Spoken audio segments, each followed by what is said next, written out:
விஜய் சேதுபதி படத்தை வாங்கின லைகா. நடிகரா மட்டும் இல்ல, தயாரிப்பாளராகவும் கலக்கிக்கிட்டு இருக்காரு தனுஷ். தற்போதைய சூழல்ல படம் தயாரிக்கிறது பெரிய விஷயம் இல்ல.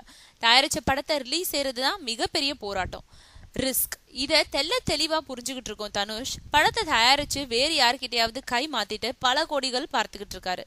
விக்னேஷ் சிவன் இயக்கத்துல விஜய் சேதுபதி, நயன்தாரா நடிக்கும் நானும் ரவுடிதான் மற்றும் வெற்றிமாறன் இயக்கத்துல சமுத்திரக்கனி, தினேஷ் நடிக்கும் விசாரணை ஆகிய 2 படங்களையும் தனுஷோட உண்டர்பார் பிலிம்ஸ் நிறுவனம் தயாரிச்சிருக்காங்க. இந்த 2 படங்களோட வெளியீட்டு உரிமையையும், அதாவது தமிழ்நாடு தியேட்டர்கள்ல வெளியீட்டு உரிமையை லைகா புரொடக்ஷன்ஸ் நிறுவனத்துக்கிட்ட வித்திருக்காங்க தனுஷ்.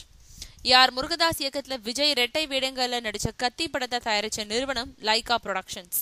விக்ரம் உட்பட பல முன்னணி ஹீரோக்கள் கிட்ட அட்வான்ஸ் கொடுத்துட்டு காத்திருக்காங்க.